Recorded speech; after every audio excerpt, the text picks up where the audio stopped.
উদ্দেশ্য সমবেত হতে পেরেছি। সেই মহান রব্বুল আলামিনের দরবার শুকরিয়া জ্ঞাপন করি, আলহামদুলিল্লাহ। তখন মহান রাসূল সাইয়্যিদুল মুরসালিন খাতামুন নবিয়্যিন আশরাফুল আম্বিয়া ওয়াল মুরসালিন তার উপর অগণিত দরুদ ও সালাম বর্ষিত। আল্লাহুম্মা সাল্লি আলাইহি আল্লাহুম্মা বারিক আলাইহি। উপস্থিত মুসল্লিবৃন্দ, আমরা গত জুমার দিনে আমাদের আলোচ্য বিষয় ছিল তাওহীদের যে অংশগুলো নিয়ে আমরা আলোচনা করেছিলাম। সেই তাওহীদ মৌলিকভাবে উম্মতে মুহাম্মাদীর পূর্ববর্তী জাতিসমূহ কিভাবে সেই তাওহীদ লঙ্ঘন করেছিল সে বিষয়ে আমরা কিছু ইতিহাস, কিছু কোরআনের আয়াত এবং হাদিস উল্লেখ করেছিলাম। সেইখান থেকে আমরা দেখেছিলাম যে তাদের যে রোগগুলো ছিল, তাদের যে তাওহীদ লঙ্ঘনের প্রক্রিয়াগুলো ছিল, সেগুলো আমাদের মধ্যেও আছে এবং আমরা ধ্বংস হয়ে যাচ্ছি না শুধুমাত্র রাসূলুল্লাহ সাল্লাল্লাহু আলাইহি ওয়াসাল্লামের সেই দোয়ার কারণে, যেটা তিনি উল্লেখ করেছেন যে হে আল্লাহ, আপনি আমার কমকে ধ্বংস করবেন না।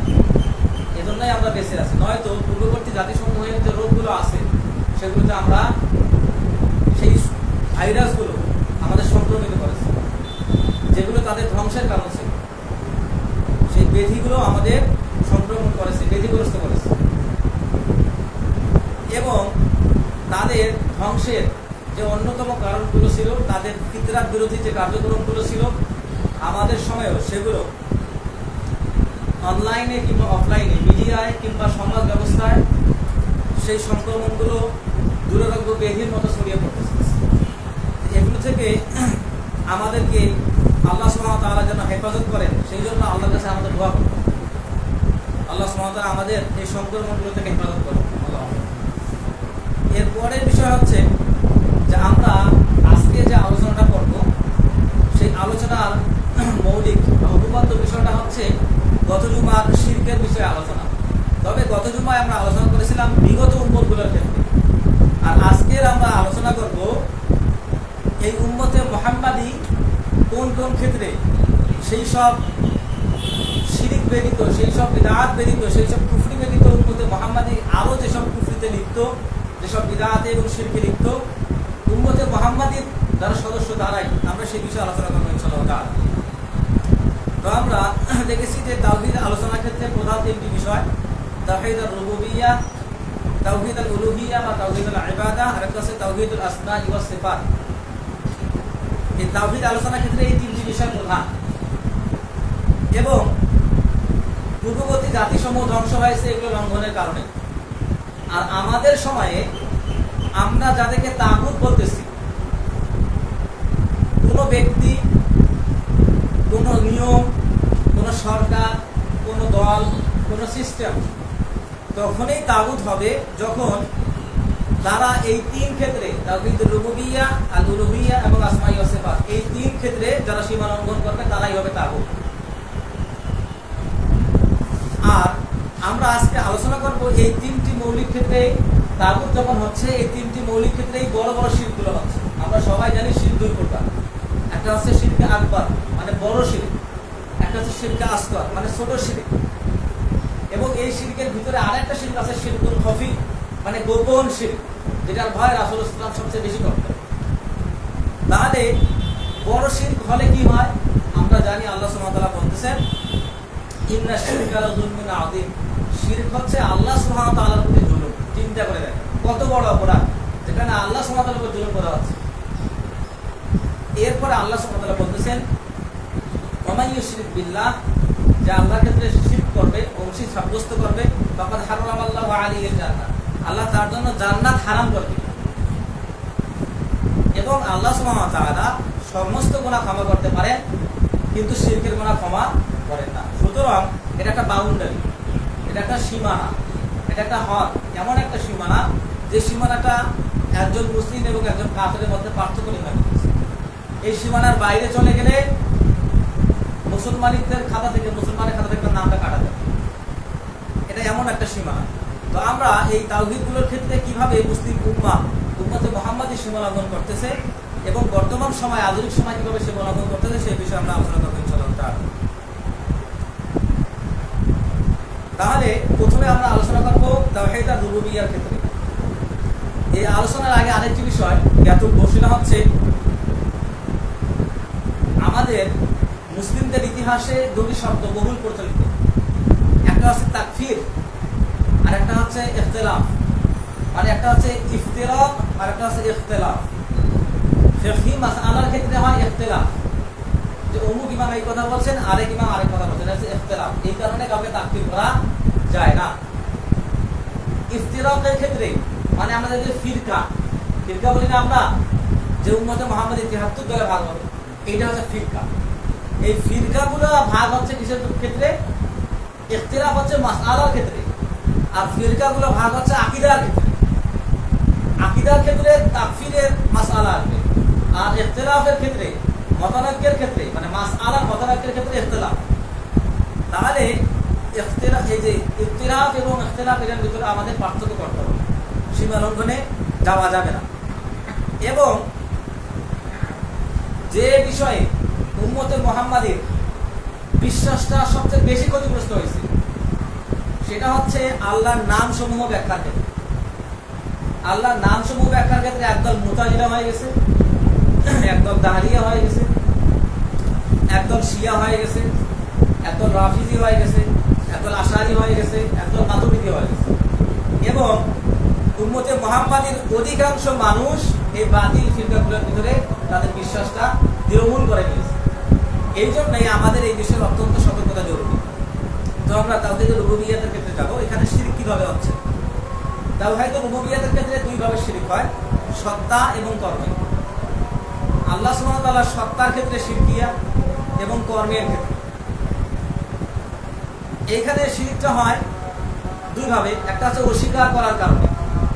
আল্লাহ সুবহানাহু ওয়া তাআলা সত্তাকে অস্বীকার করতেছে এবং তার কর্মকে অস্বীকার করতেছে, এবং অংশীদার সাব্যস্তের মাধ্যমে।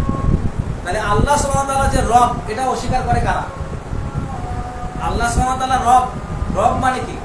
রব মানে হচ্ছে সৃষ্টিকর্তা, রব মানে হচ্ছে মালিক, রব মানে হচ্ছে পরিচালক, রিজিক দাতা, বিধান দাতা, এগুলো হচ্ছে রব। আস-সাইয়্যিদ, আল মালিক, আল মুরাব্বি, আল মুনঈম, এগুলো হচ্ছে আল্লাহ। এই সবগুলো নামের সমষ্টি হচ্ছে রব। রব একক কোনো নাম না, রব শব্দের অনেকগুলো অর্থ আছে, মৌলিক অর্থ আছে। তাহলে সৃষ্টিকর্তা, মালিক, রিজিকদাতা, পরিচালক, বিধানদাতা সবগুলো আল্লাহর জন্য কিনা? এখন কেউ যদি সৃষ্টিকর্তা যে নামটা আছে এটা আল্লাহর জন্য খাস করে আর বিধানদাতা অন্য কাউকে খাস করে, তাহলে কি আল্লাহকে রব মানা হইল? হইল না। কেউ যদি আল্লাহকে সৃষ্টিকর্তা ভাবে এবং অন্য কাউকে রিজিকদাতা ভাবে, তাহলে কি রব হইল? হইল না। কেউ আল্লাহকে বিধানদাতা ভাবে কিন্তু অন্য কাউকে মালিক ভাবে, তাহলে হবে? মানে এর সবগুলো বৈশিষ্ট্য আল্লাহর, এবং আল্লাহকে সেই বৈশিষ্ট্যে বিশ্বাস করতে হবে যে এগুলো সবগুলো আল্লাহ। মানে আল্লাহকেই মানতে হবে সৃষ্টিকর্তা, তিনি রিজিকদাতা, তিনি সাইয়্যিদ, তিনি মালিক, তিনি মুনঈম, তিনি আল মুরাব্বি, তিনি সবকিছু। তখন এই একজন ব্যক্তির বিশ্বাসটা তাওহীদুর রুবুবিয়্যাতের ক্ষেত্রে পরিপূর্ণ হবে। এখন আল্লাহ সুবহানাহু ওয়া তাআলা আমাদের বিষয়ে সবকিছু জানেন কিনা? আল্লাহু আলিমুম বিযাতিস সুদূর, তিনি আল্লাহু আলা কুল্লি শাইইন কাদির, তিনি আমাদের বিষয়ে সবকিছু জানেন। মানে যিনি আমার বিষয়ে সবকিছু জানতেছেন এবং সহ্য করতেছেন, তারপরে আবার আমাকে সতর্ক করতেছেন এবং পুরস্কৃতও করতেছেন। আমাদের বস কিংবা লিডারেরা কেমন হয়? কাজ সাফাই দিয়ে দেখে কিভাবে কাজটা সে সম্পূর্ণ করলো কিনা, ফলাফলটা কি আসছে সেটা আমি দেখি। কিন্তু আল্লাহ সুবহানাহু ওয়া তাআলা কি দেখেন? লা ইউকাল্লিফুল্লাহু নাফসান ইল্লা উসআহা। আল্লাহ সুবহানাহু ওয়া তাআলা দেখেন সে কতদূর মতো চেষ্টা করছে।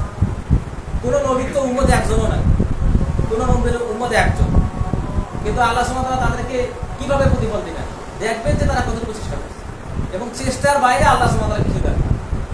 তিনি হচ্ছেন রব, যিনি শুধু কাজ চাপিয়ে দেন না, যিনি শুধু দায়িত্ব দেন নাই, বরং সেই দায়িত্বে যদি কেউ অবহেলা করে তাকে তওবা করার সুযোগ দিয়েছে। তওবা করার ফলে সেই দায়িত্বে যে পাপটা ছিল সেই পাপটাও সবে পরিণত হয়, এবং তিনি এর বিনিময়ে কিয়ামতের দিন বা পৃথিবীতে তাকে প্রতিফল দিবেন। তিনি হচ্ছেন রব। এখন এইখানে অস্বীকার করার মাধ্যমে যারা কাফের হচ্ছে, রুবুবিয়্যাত অস্বীকার করার মাধ্যমে, প্রথম দলটা কারা? কারা আল্লাহ সুবহানাহু ওয়া তাআলা রুবুবিয়্যাত অস্বীকার করতেছে। তারা বলে যে পৃথিবী আপনা আপনি তৈরি হয়েছে, পৃথিবী আপনা আপনি তৈরি হয়েছে। যারা এই কথা বলে তাদেরকে আমরা নাস্তিক বলি, যারা আল্লাহ বিশ্বাস করে না। এরা প্রথম কাতারে আসছে, যারা আল্লাহে বিশ্বাস করে, সৃষ্টিকর্তায় বিশ্বাস করে না। রব বলে পৃথিবীতে কেউ, রব বলে কেউ আছে এটা বিশ্বাস করে না। তাহলে এদেরকে আমরা কমিউনিস্ট বলতেছি, নাস্তিক বলতেছি, অ্যাথিস্ট বলতেছি। তাহলে এরা মনে করে স্রষ্টা নাই, মালিক নাই, বিধানও নাই। যেহেতু স্রষ্টা নাই সুতরাং বিধান নাই, যেহেতু বিধান নাই সুতরাং কোনটা ভালো কোনটা মন্দ এটার কোনো বিধি নিষেধ নাই, এটার কোনো সীমারেখাও নাই। আর যেহেতু বিধি নিষেধ নাই সুতরাং যার যেমন খুশি তেমন চলতে পারে, মানে হাওয়ার অনুসরণ।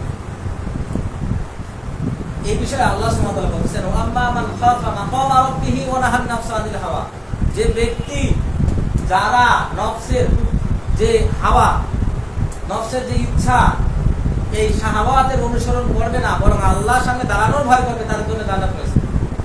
আল্লাহ সুবহানাহু ওয়া তাআলা তার নিশ্চয়তা দিচ্ছেন। তাহলে যারা আল্লাহকে অস্বীকার করতেছে, প্রথমে আমরা তাদেরকে বলি নাস্তিক।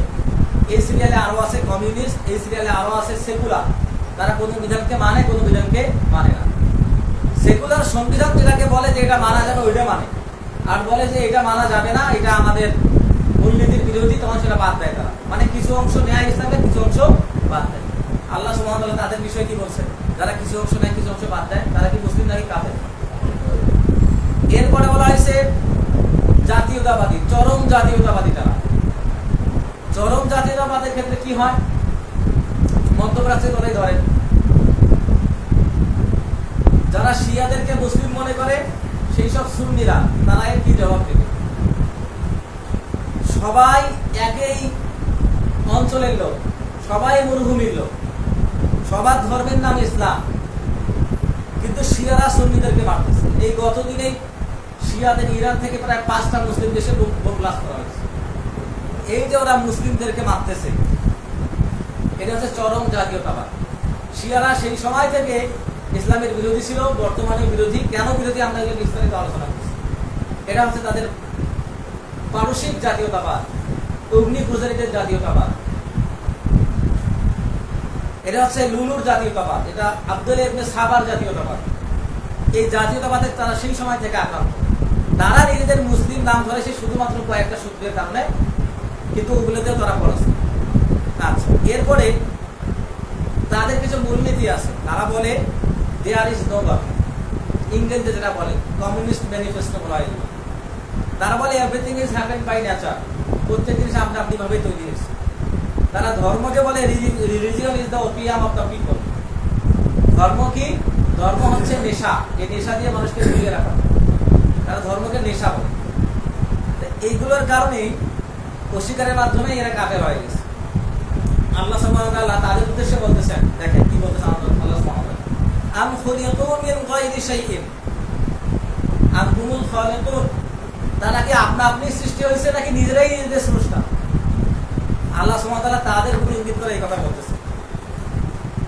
তাহলে এই যে আমরা এই আলোচনা থেকে যেটা বুঝলাম, যখন মুসলিমরা এই ক্ষেত্রে মনে করে যে আল্লাহ সুবহানাহু ওয়া তাআলা আমাদের সৃষ্টি করছেন, কিন্তু তার সৃষ্টির ভিতরে এমন কিছু বিষয় আছে যাদের ভিতরে সৃষ্টি করার যে বৈশিষ্ট্য, তাদের ভিতরে স্বতন্ত্র বৈশিষ্ট্য আছে মনে করে। তা না হলে মানুষেরা কেন মাজারে গিয়ে সন্তান চায়? তা না হলে মানুষেরা কেন পীরের পা ধুয়ে পানি খায়? যদি তারা সেই মানুষটাকে শরীয়তের ঊর্ধ্বে মনে না করে, স্বতন্ত্র বৈশিষ্ট্যের অধিকারী না মনে করে, তাহলে কি এটা সম্ভব হইতো? এটা হইতো না। এরপর হচ্ছে এই ক্ষেত্রে 2 নম্বর বিষয়, সেটা হচ্ছে অংশী সাব্যস্ত করার মাধ্যমে, অর্থাৎ স্রষ্টা এবং সৃষ্টিকে এক করে দেয়। স্রষ্টা এবং সৃষ্টিকে এক করে দেয়। একদল অস্বীকার করতেছে, একদল স্রষ্টা এবং সৃষ্টিকে এক করে দিচ্ছে। এরা কি বলতেছে? এরা বলতেছে পৃথিবীতে যা কিছু আছে সবগুলোই হচ্ছে সৃষ্টিকর্তার প্রতিফলন। কিসের প্রতিফলন? স্রষ্টার প্রতিফলন। তার মানে মানুষ, গরু, ছাগল, হাঁস, মুরগি সবগুলোই সৃষ্টিকর্তার অংশ। দেখি ঠিক না বেঠিক? বেঠিক। কোন মানুষ সৃষ্টিকর্তার গুণে গুণান্বিত হইতে পারবে? পারবে না। কিন্তু তারা বলতেছে, কি বলতেছে, একটা জাল হাদিস আছে, বিখ্যাত জাল হাদিস। সেই জাল হাদিসে বলা হচ্ছে আউয়ালামা খালাকাল্লাহু নূরা নাবিয়িকা ইয়া জাবের, হে জাবের, আল্লাহ সুবহানাহু ওয়া তাআলা সর্বপ্রথম তোমার নবীর নূর তৈরি করেছে, তারপর সেই নবীর নূর থেকে পুরো পৃথিবী তৈরি করছে। আচ্ছা, আল্লাহ সুবহানাহু ওয়া তাআলার নূর থেকে যদি নবীর নূর তৈরি হয়, তার মানে নবী নূর হয়ে গেল। আর নবীর নূর থেকে যদি সৃষ্টি জগৎ তৈরি করা হয়, তাহলে সবকিছু নূর হয়ে গেল কিনা? এটা কিন্তু হাদিস না, এটা জাল হাদিস, তৈরি করা হাদিস। তারা এই হাদিসের আদলে ব্যাখ্যা করে, তাহলে সবকিছু সৃষ্টিকর্তার অংশ, সবকিছুই সৃষ্টিকর্তার অংশ। এই জন্য এরা বলে যত আল্লাহ তত আল্লাহ। এই জন্য হিন্দুরা বলে হরির উপরে হরি শোভা পায়, হরিকে দেখিয়া হরি হরিতে লুকায়, কবিতা। মানে এখানে ঘটনাটা কি? সবাইকে হরি কেন বলা হচ্ছে? এখানে ঘটনা হচ্ছে যে একটা পুকুরে পদ্ম ফুল ফুটছে, পদ্ম ফুলের পাতা বেশি একটা থাকে না, গোলাকার। তাহলে পুকুরের পানি হচ্ছে হরি, ওই পদ্ম পাতাটা ওটাও হরি। ওই হরির উপরে হরি শোভা পায়। এই হরিটা কি? এই হরিটা হচ্ছে ওই পদ্ম পাতার উপরে ব্যাং লাফিয়ে উঠছে, ওটাও হরি। এরপরে হরিকে দেখিয়ে হরি হরিতে লুকায়, এটার মানে কি? এটার মানে হচ্ছে ওই ব্যাং যখন সাপকে দেখছে তখন লাফ দিয়া পুকুরের জল ডুবে গেছে, তার মানে হরি হরি ডুবে গেল।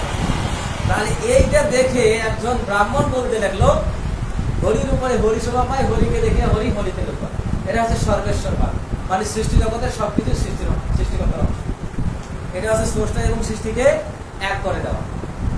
এইটা আরবি নাম কি? এটার আরবি নাম হচ্ছে ওহদাতুল ওজুদ। এটার আরবি নাম ওহদাতুল ওজুদ। এইটার জনক হচ্ছে ইবনে আরবি। এখন ইবনে আরবির জীবনী যদি আলোচনা করি, আসলে আল্লাহ রাসূল সাল্লাল্লাহু আলাইহি ওয়াসাল্লামের জীবনীর সঙ্গে আবু জাহেলের জীবনী আলোচনা করা দরকার, তাতে মানুষ বুঝবে যে আবু জাহেলের কোন কোন বৈশিষ্ট্য আমার ভিতরে আছে। যদি মানুষ তাওহীদ বুঝতে চায়, ইবনে আরবির জীবনীটা আলোচনা করা দরকার। ওর পুরো জীবনটাই তাওহীদ বিরোধী কার্যক্রমে গড়ে। ওর জন্ম, ওর বেড়ে ওঠা, ওর কার্যকলাপ, ওর লেখা, শিক্ষকদের বিরুদ্ধাচারণ করা, সবকিছু প্রমাণ করতেছে এই তাওহীদ বিরোধী। তাহলে এটাকে বলে সর্বেশ্বরবাদ, পলিথিজম। তাহলে এরা বিশ্বাস করতেছে স্রষ্টা এবং সৃষ্টি এক, সবকিছু স্রষ্টার অংশ। এই বিষয়ে যারা মতবাদ দিচ্ছেন, এই বিষয়ে যারা কথা বলছে, তারা হচ্ছে ইবনে আরবি, ইবনে হুদ, তিনবিসানি এবং আরো অনেকে। তাহলে যারা বলতেছে অস্তিত্বের একত্ব, মানে পৃথিবীতে যত কিছুর অস্তিত্ব আছে সবকিছু একজনের অস্তিত্ব, মানে আল্লাহ অস্তিত্ব, আল্লাহ সব জায়গায় আছে, এরাই বলে। এইখানে একটা গুরুত্বপূর্ণ মূলনীতি হচ্ছে বাংলাদেশের মুসলিমদের প্রায় 95% মুসলিম, তারা বিশ্বাস করে নবী হাজির নবী, তারা বিশ্বাস করে নবী নূরের তৈরি। ওই যে নবী নূরের তৈরি, নূরের তৈরি থেকে সবকিছু নূরের তৈরি হয়ে গেল। তাই এই মানুষগুলা পক্ষান্তরে সর্বেশ্বরবাদে বিশ্বাস করে। তাহলে যারা সর্বেশ্বরবাদে বিশ্বাসী, এদের পিছনে কোনো সালাত হবে না। এই জন্য তাদের পিছনে সালাত আদায় করার ক্ষেত্রে আমাদের সচেতন হতে হবে। কেন? যারা সর্বেশ্বরবাদে বিশ্বাসী, যারা বিশ্বকে মা বলে, বিশ্ব ব্রহ্মাণ্ড বলে, যারা সর্বেশ্বরবাদে বিশ্বাসী, তারা তখন সিজদা করতেছে, মাতর বদন খানি মলিন হলে আমি নয়ন জলে ভাসি। কে মা এখানে? ভূপৃষ্ঠ, মাটিকে মা বলতেছে, কালীকে মা বলতেছে। তো যারা মাটিকে সিজদা করতেছে, যারা সর্বেশ্বরবাদী বিশ্বাসী, পৃথিবীও তাদের ঈশ্বর, তারা কি মূর্তি পূজা করতেছে না? এই জন্যে যারা এইসব মিলাদ কিয়ামে বিশ্বাসী, সেটা আলাদা কথা, যে মিলাদ কিয়াম করে টাকা খায়, সেটা আলাদা কথা। কিন্তু যে ব্যক্তি বিশ্বাস করে যে নবী হাজির নাজির এবং সর্বেশ্বরবাদী বিশ্বাসী, মিলাদ কিয়ামের ক্ষেত্রে যেটা হয় থাকে, তাদের পিছনে সালাত আদায় করা যাবে না, সালাত হবে না। এই ক্ষেত্রে সতর্ক থাকা জরুরি। তাহলে যারা এটা বলতেছে যে সবকিছুই স্রষ্টার অংশ, এর ফলে বিশেষ কিছু ক্ষতি হচ্ছে। সেটা কি? কুফর এবং ঈমানের পার্থক্য উঠে যাচ্ছে। এর ফলে ইবাদত এবং উপাসনার পার্থক্য অর্থহীন হয়ে যাচ্ছে। এর ফলে জান্নাত জাহান্নাম এবং বিচার দিবস অর্থহীন হয়ে যাচ্ছে, মানে কোনো কিছুর দরকার নেই। এবং আল্লাহর একত্ব এবং পবিত্রতা নষ্ট হয়ে যাচ্ছে এই ওহদাতুল ওজুদের কারণে। তাহলে আমাদের দেখতে হবে যে হিন্দু ধর্মের সঙ্গে এই ওহদাতুল ওজুদের মিলটা কোথায়। হিন্দু ধর্ম বলে ব্রহ্মাই একমাত্র বাস্তব, আর পৃথিবীর সবকিছু পরাবাস্তব।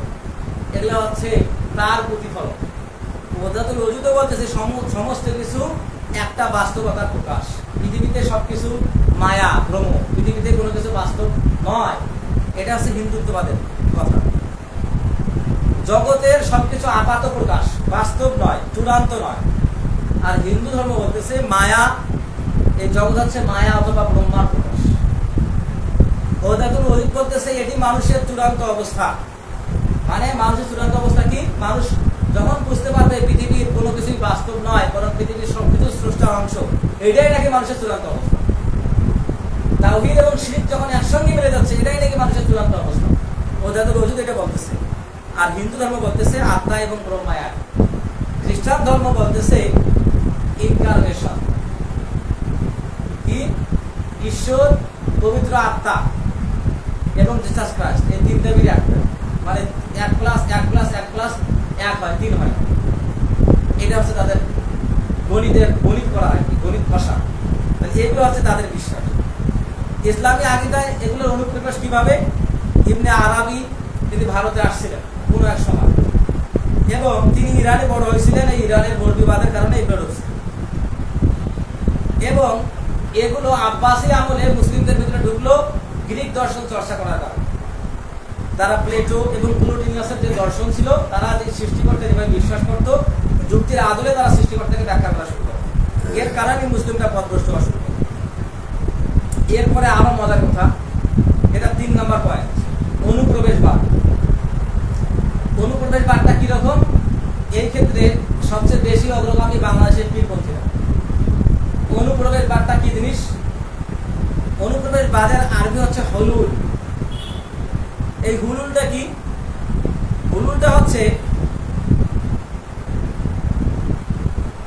আল্লাহ কারো ভিতরে ঢুকে গেছে, এটা হচ্ছে হুলুল। মানে সহজ বাংলায় স্রষ্টা সৃষ্টির ভিতরে ঢুকে যাওয়া।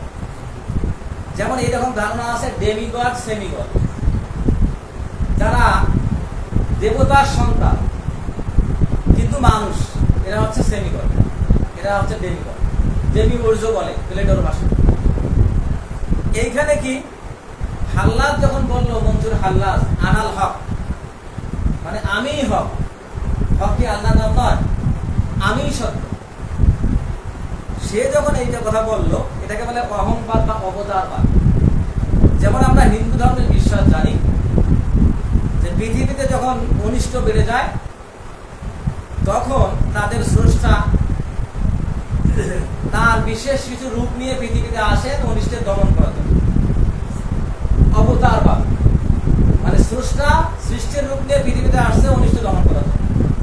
কিন্তু এই ধারণা এবং মুসলিমদের ধারণা কি এক নাকি আলাদা? আলাদা। মুসলিমদের ধারণা কি আল্লাহ সুবহানাহু ওয়া তাআলা কোন জাতিকে দাওয়াত দেওয়ার জন্য মানুষ হিসেবে নবীদেরকে সিলেক্ট করছে এবং তাদের মাধ্যমে দাওয়াতি কাজ করে গেছে। তাদের বিশ্বাস কি সৃষ্টিকর্তা কারো রূপ নিয়ে পৃথিবীতে আসছে পৃথিবীতে শান্তি আনয়ন করার জন্য। এটা কি সৃষ্টিকর্তার কাজ? এটা সৃষ্টিকর্তার কি সম্মান পূর্ণ করা হইল না? মানে স্রষ্টা পৃথিবীতে আসতেছে, যারা শয়তান হয়ে গেছে তাদের বিরুদ্ধে যুদ্ধ করে কেমন হয়ে গেল? তাহলে পৃথিবীর মানুষকে আল্লাহ দুর্বল করে তৈরি করছে, তাদের ভিতরে আল্লাহ যে তাওহীদ নামক শক্তি দিয়েছেন, সেই শক্তি নাই, সেই শক্তির কোনো মূল্য নাই, এটা প্রমাণ করতেছে। তাহলে অনেকেই মনসুর হাল্লালের পক্ষ নিচ্ছে, নিয়ে বলতেছে যে যখন কোনো মানুষ একদম খুব বেশি পরিমাণে আল্লাহ ধ্যান জ্ঞান করে, তখন নাকি তার এই অবস্থা প্রাপ্ত। তো আমরা তো এইটাকে বলি অপ্রকৃতস্থ। মানে একজন মানুষের প্রচুর পেশা, কোনো জিনিসটার ঠিক ঠিকানা নাই, টয়লেট যাওয়ার আগে হয়ে যাচ্ছে, সেই মানুষের অপ্রকৃতস্থ কিনা? সেই মানুষটা কি ঠিক আছে? তাহলে যে মানুষ বাতিল ধ্যান ধারণার কারণে সৌদিতে গেছে হজ করার জন্য, গিয়ে সে কি করতেছে? মরুভূমির পাথরের উপরে, মাথার উপরে সূর্য, ওই গরম পাথরের উপরে বসে সে নাকি ধ্যান করতেছে, নিজেকে কষ্ট দিতেছে। নিজেকে কষ্ট দেওয়া হালাল না হারাম? নিজেকে কষ্ট দেওয়া, অপরকে কষ্ট দেওয়া দুটোই হারাম। তাহলে এইটাকে তারা বলতেছে চরম অবস্থা প্রাপ্তি হয়েছে এবং সে আল্লাহর ওলি হয়ে গেছে। আচ্ছা, যে ব্যক্তির কমন সেন্স নাই, সে ব্যক্তি আল্লাহর ওলি হয় কেন? এই হচ্ছে ব্যাপার।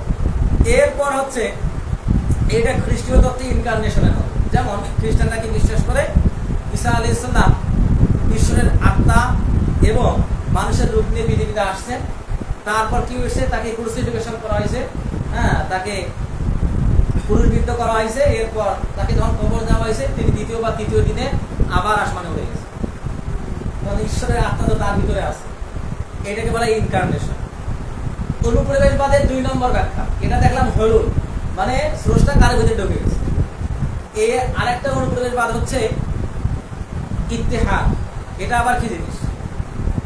এইখানে স্রষ্টা এবং সৃষ্টি আলাদা, মানে এর আগে হুলুলে দেখলাম দুটো এক হয়ে গেছে, কিন্তু স্রষ্টা এবং সৃষ্টি এই দুটো আলাদা আলাদা ইত্তেহাদের ক্ষেত্রে। এইটাতে কখন ইত্তেহাদ হয়, কিভাবে এটা সম্পন্ন হয়?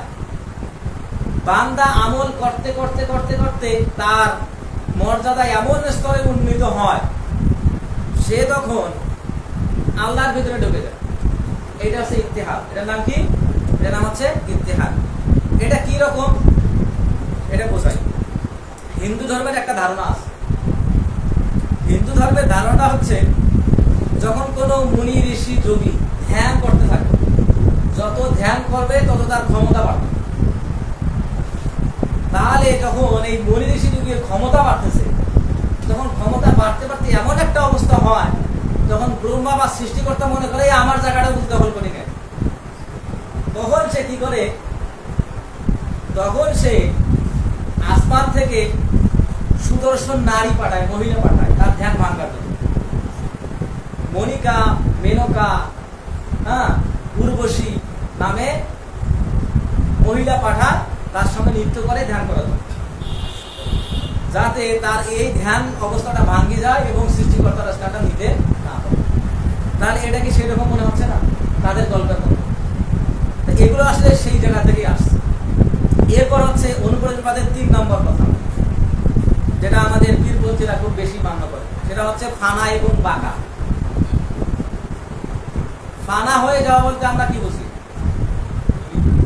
বিলীন হয়ে গেছে। ফানা মানে বিলীন হয়ে গেছে। আচ্ছা, তাদের আবার দলিল দেখেন। আমরা দুঃসংবাদ শুনলে কি বলি? ইন্না লিল্লাহি ওয়া ইন্না ইলাইহি রাজিউন। এই কথাটা তাদের একটা সুন্দর দলিল। আমরা বলি যে আমরা আল্লাহর কাছ থেকে আসছি, আবার আল্লাহর কাছেই ফেরত যাবো। তারা এই ফেরত যাওয়া বলতে আল্লাহর ভেতর ডুবে যাওয়া বলছে। চিন্তা করছেন? এইটার নাম হচ্ছে ফানা এবং বাঁকা। ফানা ফিল্লা বলে এবং বাঁকা বিল্লা বলে এটাকে। আসলে এটা সাধারণ অর্থ ছিল কিরকম? ফানা ফিল্লা মানে আল্লাহর যে নিয়ম, আল্লাহর যে বিধান দিয়েছে, সেই বিধানের কাছে আত্মসমর্পণ করে নিজের ইচ্ছাকে বিলীন করে দেবে, এটা ফানা ফিল্লা। কিন্তু এটা চরম অবস্থা কি হয়ে গেছে? আল্লাহর সঙ্গে তারা বিলীন হয়ে গেছে। এবং একটা সহিহ হাদিসকে তারা ব্যাখ্যা করে। সহিহ হাদিসটা কি? যখন কোনো বান্দা তার আমলের মাধ্যমে, নফল আমলগুলোর মাধ্যমে অধিক বেশি পরিমাণ ফজিলত প্রাপ্তি হয়, গুনার কাজ কম করে, তখন সেই ব্যক্তির মাধ্যমে কি খারাপ কাজ হওয়া সম্ভব? সম্ভব। ওইখানে রাসূলুল্লাহ সাল্লাল্লাহু আলাইহি ওয়াসাল্লাম বলতেছেন, তখন তার হাত আল্লাহর হাত হয়ে যায়, তখন তার ইচ্ছা আল্লাহর ইচ্ছা হয়ে যায়। আচ্ছা, আল্লাহ সুবহানাহু ওয়া তাআলা কি অবৈধ কাজ করেন? তাহলে যে ব্যক্তি ফজিলত খুব বেশি হয়ে গেছে, যে ব্যক্তি বেশি পরিমাণে আল্লাহর ইবাদত করছে, তার মাধ্যমে খারাপ কাজ হওয়া সম্ভব? সম্ভব না। তার মানে সে আল্লাহর ইচ্ছার প্রতিফলন করে দিয়েছে কিনা? ওই ব্যক্তি মুখ দিয়ে খারাপ কথা বলতেছে না, ওই ব্যক্তি হাত দিয়ে অবৈধ কিছু ধরতেছে না, ওই ব্যক্তি মনে খারাপ ইচ্ছা পোষণ করতেছে না। এইটা হচ্ছে সেই হাদিসের ব্যাখ্যা। তারা মনে করে তারা বোধিপ্রাপ্ত হয়েছে ইয়ার মতো, গৌতম বুদ্ধের মতো, তারা বিশ্বাস করে। তাহলে এইখানে বিশেষ কিছু কথা আছে যেগুলো মসজিদে আলোচনা করার মানে এটা পরিবেশ না। এইখানে তারপরেও একটু ছোট্ট করে বলি, আল্লাহ সুবহানাহু ওয়া তাআলা নারীকে কোথা থেকে বানাইছেন? পুরুষ থেকে তৈরি করছেন কিনা? আচ্ছা, তাহলে যারা বিশ্বাস করে সৃষ্টি হচ্ছে স্রষ্টার অংশ, প্রতিফলন, তাহলে আল্লাহ সুবহানাহু ওয়া তাআলা পুরুষ বানাইলেন প্রথমে, তারপরে নারী বানাইছেন পুরুষের ভিতর থেকে। যখন এই অবস্থা হইল, এখন কেউ যদি সৃষ্টির ভিতর থেকে স্রষ্টার আনুগত্য করতে চায়, চরম বোধিপ্রাপ্ত হইতে চায়, তার মানে পুরুষ থেকে যাকে বানানো হয়েছে নারীকে, সেই নারী যদি চরম উপাসনা করে তাহলে সে সেই সময়ে বোধিপ্রাপ্ত হয়। চিন্তা করে দেখেন, এর ভিতরে কথাটা বুঝি না, বেশি কিছু বললাম।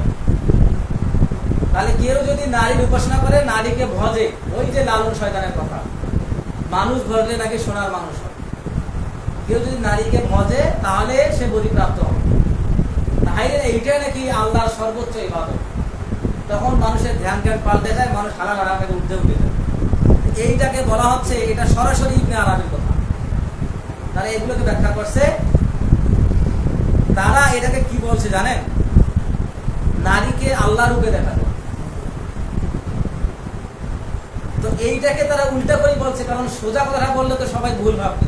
তারা উল্টা করে কি বলছে, যে নারীকে আল্লাহ রূপে দেখা যায়, কিন্তু বলতে চাইছিল কি, তারা বলতেছে যে এই নারীর ইবাদত করলে আল্লাহ ইবাদত করা হয়। এটা সরাসরি ইবনে আরাবির কথা। তাহলে এই যে তারা এগুলো ব্যাখ্যা করতেছে, এই ব্যাখ্যাটাই ভারত উপমহাদেশের যে দর্শন, আমরা ওই বৌদ্ধ সহজিয়াদের কথা শুনছি। বৌদ্ধ সহজিয়াদের ভিতর থেকে হিন্দু সহজিয়া রাধাকৃষ্ণ প্রেমের গল্প আমরা শুনছি।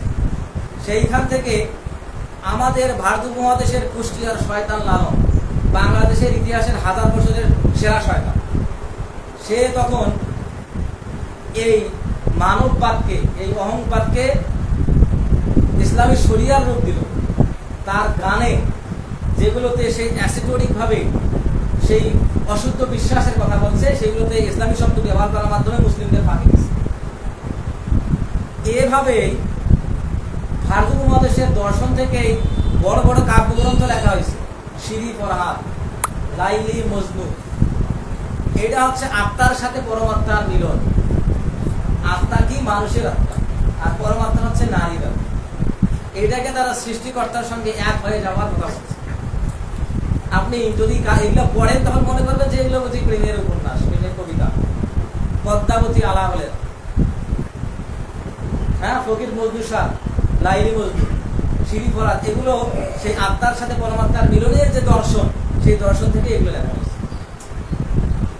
তাহলে এইটাই হচ্ছে বৌদ্ধদের নির্বাণ, এইটা হচ্ছে হিন্দুদের মোক্ষ। এগুলো সেই ধারণা থেকে আসছে। এরপর হচ্ছে আমরা এখন মুসলিমদের ভিতরে ঢুকি। মুসলিমরা 4 নম্বর পর্যায়ে আসছে, এটা হচ্ছে পীরদের কথা। 4 নম্বরে স্রষ্টার কর্ম অস্বীকারী। স্রষ্টার কর্ম অস্বীকারী সবচেয়ে বড় ভেজালটা এখানে। তাহলে আল্লাহ সুবহানাহু ওয়া তাআলা কি বলতেছেন? ইন্নাল্লাহা খালিকু কুল্লি শাইইন। আল্লাহ সুবহানাহু ওয়া তাআলা সবকিছু সৃষ্টি করছেন কিনা? আচ্ছা, আয়াতগুলোর আগে অনুবাদ করি।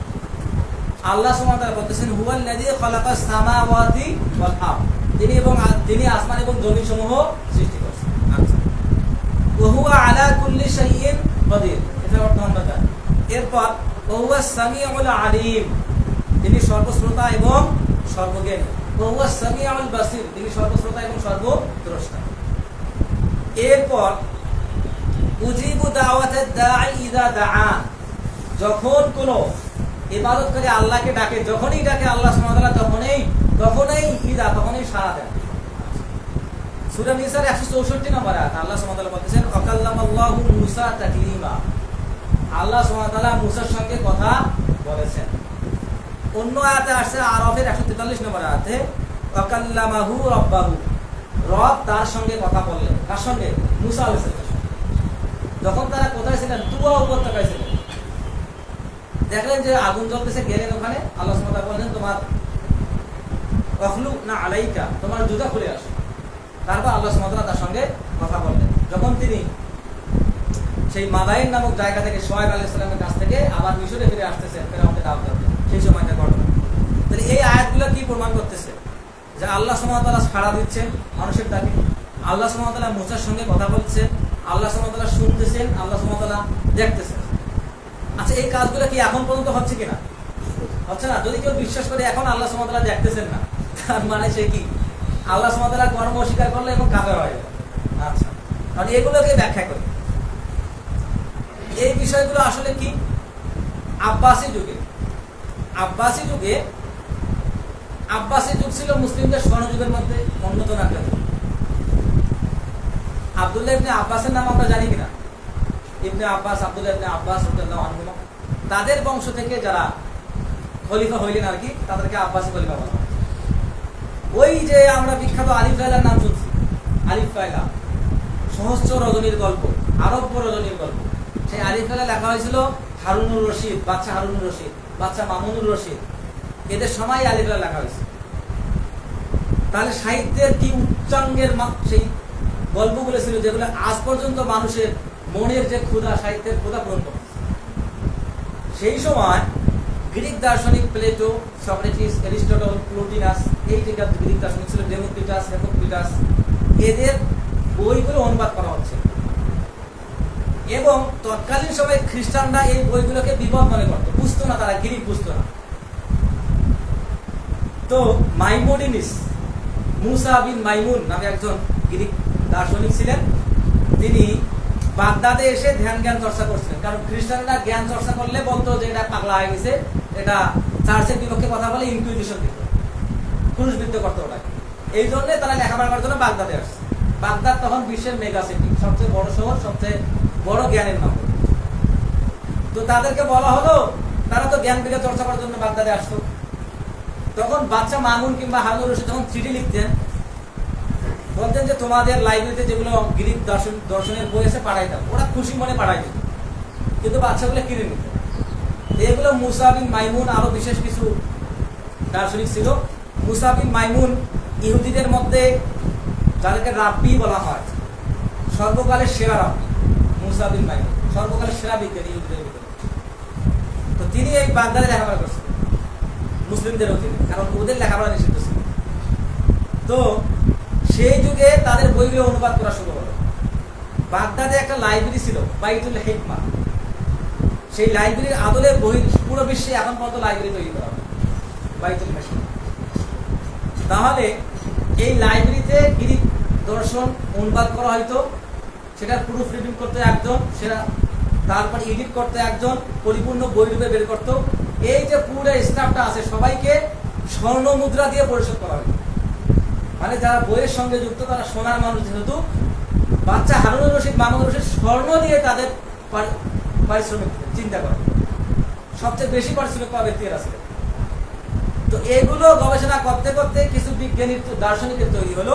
তারা হচ্ছে আল কিন্দি, আল ফারাবি, ইবনে সিনা, ইবনে রুশদ। এই দার্শনিকরা তখন তৈরি হলো। তো এনারা যতটা না তাওহীদে বিশ্বাসী ছিলেন, তার চেয়ে বেশি গ্রিক দর্শন তাদেরকে বেশি আকৃষ্ট করছে। কারণ লজিক, যুক্তি, এই যুক্তিগুলো যারা রেশনাল মানুষ, যুক্তিশীল মানুষ, তাদেরকে বেশি আকর্ষণ করে। এই জন্য তারা ওই গ্রিক দর্শনের ভিতর দিয়ে ইসলামী আকীদাকে ব্যাখ্যা করা শুরু করে। তখন তারা ব্যাখ্যা করলো, এই ক্ষেত্রে ইবনে সিনার আকীদা সবচেয়ে বেশি ভ্রষ্ট ছিল। এবং মুহাম্মদ আল গাজালি, ইমাম গাজালি নাম আমরা সবাই জানি, তিনি দার্শনিকদের দার্শনিক। তার তাহাফাতুল ফালাসিফা, মানে দর্শনের বুঝ নিয়ে একটা বই আছে, বিখ্যাত বই। তো তিনি সেই বইয়ে ইবনে সিনা সম্পর্কে লিখেছেন, তাকে আমরা মুসলিম বিজ্ঞানী হিসেবেই জানি। এবং ইবনে সিনার মুসলিম দার্শনিক হিসেবে তার যে অবদান, এটা কিয়ামত পর্যন্ত কেউ অস্বীকার করতে পারবে না। আল কানুন ফি তিব নামে একটা তার বই আছে, এটাকে চিকিৎসা বিজ্ঞানের বাইবেল বলা হয়। কেমব্রিজ, অক্সফোর্ডে এই বইটা যারা করে, মানে এমবিবিএস করে, সর্বোচ্চ ডিগ্রি নেয়, তাদের এইটা পাঠ্যপুস্তক। এখন থেকে 500-700 বছর আগে বাগদাদে লেখা হয়েছে, মুসলিম দার্শনিক লিখছে, সেটা এখন পর্যন্ত পাঠ্যপুস্তক হিসেবে চলে। তাহলে কত বড় তিনি জ্ঞানী ব্যক্তি ছিলেন। তার বইয়ের সংখ্যা 750+ বই লিখছে, চিকিৎসা বিজ্ঞানের উপরে 250 বই। চিন্তা করে দেখা। তাহলে এই এত পরিমাণে এত বড় বিজ্ঞানী ছিলেন, কিন্তু দর্শন চর্চা করতে গিয়ে সমস্যাটা হয়ে গেছে। লজিক দিয়ে ধর্ম ব্যাখ্যা করা যাবে, যুক্তি দিয়ে ধর্ম ব্যাখ্যা করা যাবে। ইমাম গাজালি তার প্রায় 20টা ভুল উল্লেখ করছে। তার মধ্যে 3টা ভুলের কারণে তাকে তাকফীর করা হয়েছে, মানে তাকে কাফের করা হয়েছে। তার মধ্যে একটা ভুল হচ্ছে জগতের অস্তিত্বের সূচনা নাই, মানে জগৎ চিরকালেই বিরাজমান ছিল। আল্লাহ সুবহানাহু ওয়া তাআলা কি বললেন? কানাতা রাতাকাম ফাফাতাহনাহুমা, জগৎ একসঙ্গেই ছিল, আল্লাহ সুবহানাহু ওয়া তাআলা আলাদা করে দিলেন। তারপরে আসমান জমিন সৃষ্টি করলেন, সূরা আম্বিয়ায় আসছে। তিনি বিশ্বাস করতেন কি জগৎ আল্লাহর সঙ্গে চিরকাল বিদ্যমান। কেন এই দর্শনে বিশ্বাস করতেন? তিনি সেই গ্রিক দার্শনিক একজন নাম হচ্ছে প্লুটিনাস। প্লেটোর পরে এনারা আসছেন, তবে প্লেটোর পরের দার্শনিকদের খাতায় তার নাম আছে। এটাকে বলা হয় প্লেটোর পরের দর্শন। তাহলে তিনি যে এটার ব্যাখ্যা করছেন, কেন করছেন? তিনি বলতেছেন যে জগৎ আসলে প্রথম দিকে খুব সাধারণ ছিল, এরপর যখন জগতের যিনি গ্র্যান্ড ডিজাইন করছেন তার যখন বুদ্ধির পরিমাণ বেশি হয়ে গেছে, ঠিক জগৎও তিনি সেইভাবে ডিজাইন করছেন। তিনি সৃষ্টিকর্তার নাম বলেন নাই, স্রষ্টাকে স্বীকার করেন নাই, তবে এইটা যে একটা বিশ্ব যে একটা গ্র্যান্ড ডিজাইন, সেই ডিজাইনের একজন ডিজাইনার আছেন সেইটাকে স্বীকার করছেন। তাকে তো আমরা মুসলিম বিজ্ঞানী হিসেবে জানি। এরপর তার দ্বিতীয় বিশ্বাস ছিল আল্লাহ জগতের সার্বিক নিয়ম জানেন, সাধারণ নিয়ম জানেন না। এটার মানে কি? এটার মানে হচ্ছে জগতের বিশেষ যে নিয়মগুলো আছে সেগুলোই আল্লাহ সুবহানাহু ওয়া তাআলা জানেন। তিনি জগৎকে সিস্টেমের ভিতরে ঢুকাই দিচ্ছেন, জগৎ সেইভাবে চলতেছে, কোথায় কি হচ্ছে এগুলো আল্লাহ জানেন। এটা তার বিশ্বাস। এটা 2 নাম্বার। 3 নাম্বার কি? এটা আমাদের বুঝতে সুবিধা হবে, তিনি শারীরিক পুনরুত্থান, যেটা মানুষ শারীরিকভাবে আবার যে কিয়ামতের দিন উঠবে সেটাকে তিনি অস্বীকার করতেন। তিনি বিশ্বাস করতেন আত্মার পুনরুত্থান হবে, শারীরিক পুনরুত্থান হবে না। আত্মাকে শাস্তি দেওয়া হবে, শরীরকে শাস্তি দেওয়া হবে। আল্লাহ সুবহানাহু ওয়া তাআলার কোরআন আয়াতের সম্পূর্ণ বিপরীত এটা। আল্লাহ সুবহানাহু ওয়া তাআলা বলতেছেন বাদদাল্লাহুম জুলুদান, তাদের চামড়া পাল্টে দেওয়া হবে, গায়রাহা লিয়াযুকুল আযাব, যাতে তারা বেশি পরিমাণ আযাব ভোগ করতে পারে। চামড়া পুড়ে যাবে, আবার চামড়া পাল্টে দেওয়া হবে। এটা তার আযাব ছাড়া কিছু বৃদ্ধি করবে না। এবং জাহান্নামী কিংবা জান্নাতি মানুষের শরীরের দৈর্ঘ্য কত হবে, কাঁধ থেকে কানের দৈর্ঘ্য কত, হাতের দৈর্ঘ্য কত, পায়ের গোছার দৈর্ঘ্য কত হবে, জান্নাতীদের দেহের বৈশিষ্ট্য কেমন হবে, কত বয়সের হবে, এটা শত শত হাদিস আছে, সহিহ হাদিস। তাহলে এগুলো তিনি অস্বীকার করছেন। এইটা আসলে গ্রিক দর্শন, ওটার নাম আছে ইমানেশন। ইমানেশনটা ওইভাবে যে আল্লাহর ওই আলো থেকে যেমন সমস্ত কিছু তৈরি, মানে আমাদের মুসলিমরা যেটা বিশ্বাস করে পীর মুরিদেরা জাল হাদিস থেকে, ঠিক সেই রকম ভাবে গ্রিক দর্শন বলে যে পৃথিবীর সবকিছু আপাত, বাস্তব নয়। এগুলো সবগুলোই সৃষ্টিকর্তা যে আছেন তার যে বৈশিষ্ট্য সেগুলোর প্রতিফলন হয়। যেমন আম পৃথিবীতেও আছে, জান্নাতেও থাকবে।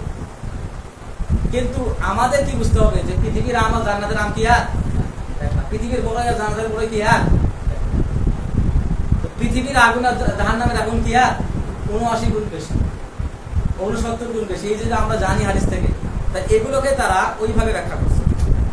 এরপর তারা যে এই যে তৎক্ষণাৎ কর্মটাকে অস্বীকার করতেছেন, এই বিষয়ে আল্লাহ সুবহানাহু ওয়া তাআলা কি বলছেন? আল্লাহ সুবহানাহু ওয়া তাআলা বলতেছেন ওয়া ইনদাহু মাফাতিহুল গায়ব, আল্লাহ সুবহানাহু ওয়া তাআলার কাছে গায়বের জ্ঞান আছে, লা ইয়ালামুহা ইল্লা হু, তিনি ছাড়া এটা কেউ জানে না। ওয়া ইয়ালামু মা ফিল বাররি ওয়াল বাহরি, সাগরে এবং স্থলে যা আছে তিনি সেটা জানেন। ওয়া মা তাসকুতু মিন ওয়ারাকাতিন ইল্লা ইয়ালামুহা, এবং কোনো পাতা ঝরে না তিনি যা জানেন, মানে তার জানার ভিতরেই পাতাগুলো ঝরে। এরপর বলা হচ্ছে ওয়ালা হাববাতিন ফি যুলুমাতিল আরদি ওয়ালা রাতবিন ওয়ালা ইয়াবিসিন, অন্ধকারে কোনো শস্য পতিত হয় না মাটিতে, যেটা আল্লাহ সুবহানাহু ওয়া তাআলা জানেন। এরপর আল্লাহ সুবহানাহু ওয়া তাআলা কি বলতেছেন? ওয়ালা রাতবিন ওয়ালা ইয়াবিসিন ইল্লা ফি কিতাবিন মুবিন, এবং অন্ধকারে কিংবা আলোতে কোনো ভেজা কিংবা শুষ্ক দ্রব্য কোথাও পতিত হচ্ছে, এটাও আল্লাহ সুবহানাহু ওয়া তাআলাই জানেন। এই বিষয়ে আল্লাহ সুবহানাহু ওয়া তাআলা স্পষ্ট করেছেন সূরা আনআমের 59 নম্বর আয়াত। এবং সূরা রহমানের নাম আমরা সবাই জানি। এইখানে বলা হচ্ছে কুল্লা ইয়াউমিন হুয়া ফি শান, কুল্লা ইয়াউমিন হুয়া ফি শান। এটা হচ্ছে সূরা রহমানের 29 নম্বর আয়াত। এখানে আল্লাহ সুবহানাহু ওয়া তাআলা বলতেছেন কুল্লা ইয়াউমিন, মানে কি? প্রত্যেক দিনই, হুয়া ফি শানি, তিনি প্রত্যেক দিনেই কোনো না কোনো কর্ম সম্পাদন করতেছেন।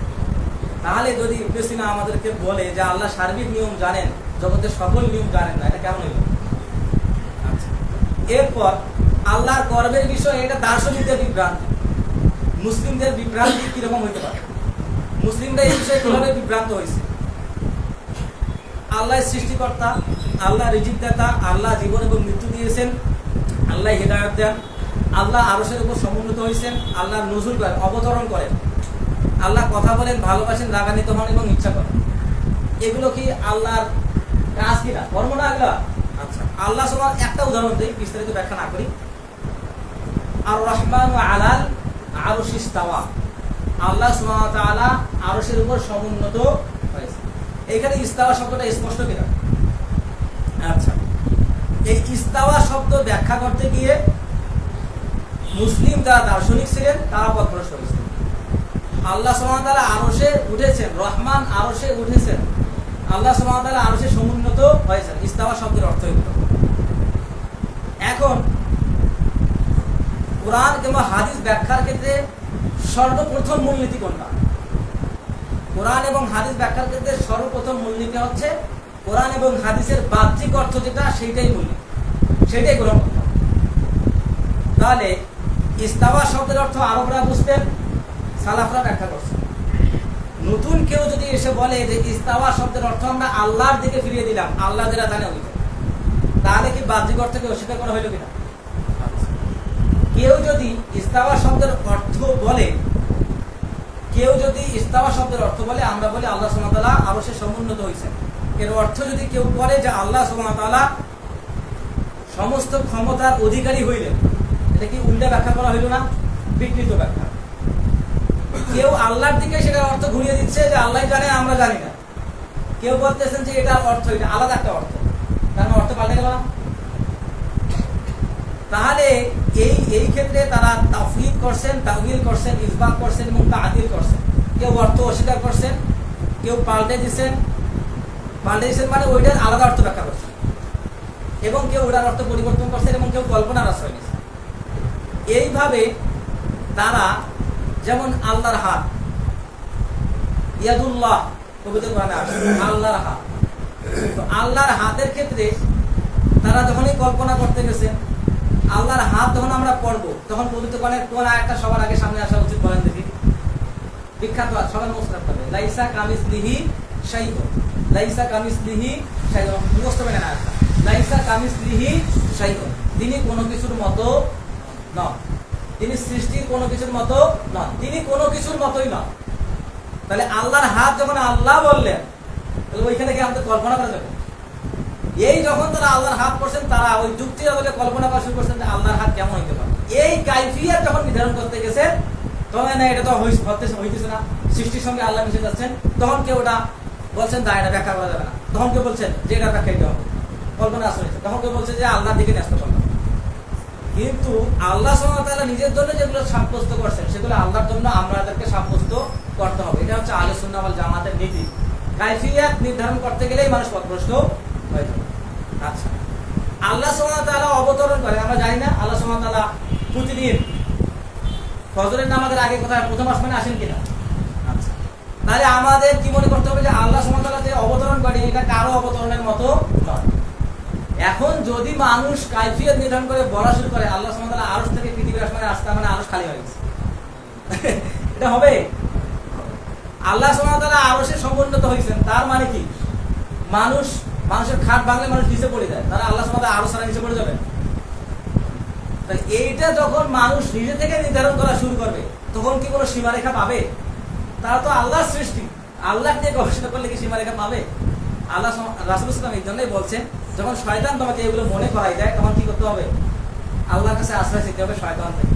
কারণ মানুষ তো সৃষ্টি, তারা সৃষ্টিকে নিয়ে তো অত চিন্তা ভাবনা করতে পারবে না, তাদেরকে যে দায়িত্ব দেওয়া হয়েছে তাদেরকে সেটাই করতে হবে। তাহলে এইগুলো ব্যাখ্যার ক্ষেত্রে কেউ আশআরী হয়ে গেছেন, কেউ মাতুরিদি হয়ে গেছেন, কেউ মুতাজিলা হয়ে গেছেন, কেউ জাহমিয়া হয়ে গেছেন।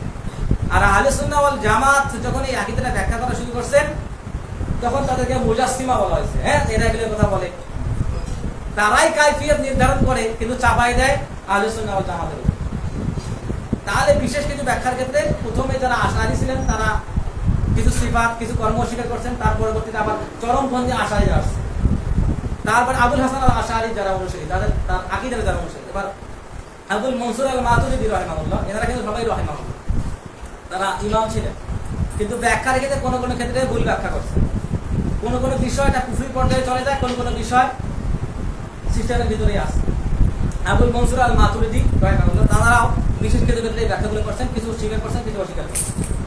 তো আমরা ইনশাআল্লাহ তাআলা এটা খুবই গুরুত্বপূর্ণ একটা জিনিস, কারণ এগুলো ব্যাখ্যা করতে গিয়েই মানুষেরা পথভ্রষ্ট হয়ে গেছে। মানে মুসলিমদের ভিতরে যারা রেশনাল, যারা যুক্তিবাদী, যারা সৃজনশীল, তারাই এগুলো ব্যাখ্যার ক্ষেত্রে পথভ্রষ্ট হয়ে গেছে। সুতরাং এই বিষয়টা আমাদের খুব বেশি আমলে নেওয়া দরকার এবং এগুলো ব্যাখ্যা করা দরকার। কারণ অনলাইনের জগৎ যত বিস্তৃত হচ্ছে, মানুষের ভিতরে এই ফিতনাগুলো তত বেশি প্রকট হচ্ছে, তত বেশি প্রকাশ্য হচ্ছে। আমরা এখন থেকে ৬-৭ মাস বা ১ বছর আগে শিয়াদের নিয়ে বিস্তারিত আলোচনা করছি, ১৩-১৪ পর্ব জুমা। এখন শিয়াদের নিয়ে দেখেন জগৎ ছয়লাভ হয়ে গেছে। গতকালকে প্রায় ৫০টার মতো দেশ নিয়ে সৌদি একটা কনভেনশন করছে, একটা যৌথ সংস্থা তৈরি করছে। এটাতে বাংলাদেশ কেন যোগ দিল? বাংলাদেশের শিয়াপন্থীরা সরকারকে ধুয়ে দিচ্ছে। সৌদির আন্ডারে কেন বাংলাদেশ থাকে? বাংলাদেশ থাকে ইরানের আন্ডারে। এই যে অনলাইন জগৎ ছয়লাভ হয়ে গেছে, এগুলো রাষ্ট্রীয় সিদ্ধান্তকেও মানুষ এভাবে প্রতিফলিত করতে চায়, প্রভাবিত করতে চায়। এই বিষয়গুলো আসলে যখন আপনি জনসমাজে আলোচনা করবেন না, তখন আসলে কোনটা কোথায় যায় আল্লাহ ভালো জানে। আল্লাহ সুবহানাহু ওয়া তাআলা এই আমাদের, এগুলো তো আধুনিক ফিতনা না, এগুলো হচ্ছে প্রাচীন ফিতনা। সেগুলো আধুনিক, মানে অ্যান্টার্কটিকার বরফ বলে যেমন প্রাচীনকালের ভাইরাস সামনে আসতেছে, সেই রকম অনলাইন জগৎ প্রাচীন ভাইরাসগুলোকে সামনে নিয়ে আসতেছে, নিয়ে এসে মানুষের ব্রেনকে ড্রেন করে দিয়ে মানুষের এই যে নতুন কালচারগুলো মানুষকে অভ্যস্ত করে মানুষকে কাফের করে দিচ্ছে। আল্লাহ সুবহানাহু ওয়া তাআলা আমাদেরকে এই আধুনিক এবং প্রাচীন যে ফিতনাগুলো সেগুলো থেকে আমাদেরকে রক্ষা করুন। আল্লাহ সুবহানাহু ওয়া তাআলা আমাদেরকে অনলাইন জগতের যে বিদঘুরের চেতনা, এখান থেকে আল্লাহ সুবহানাহু ওয়া তাআলা আমাদেরকে হেফাজত করুন। আল্লাহ সুবহানাহু ওয়া তাআলা অনলাইনের অন্ধকার জগৎ থেকে আমাদেরকে হেফাজত করুন। আল্লাহ সুবহানাহু ওয়া তাআলা আমাদের বিশ্বাসে পরিশুদ্ধি দান করুন। আল্লাহ সুবহানাহু ওয়া তাআলা আমাদেরকে কিয়ামতের দিন তার সামনে শুদ্ধ বিশ্বাস নিয়ে দাঁড়ানোর তৌফিক দান করুন।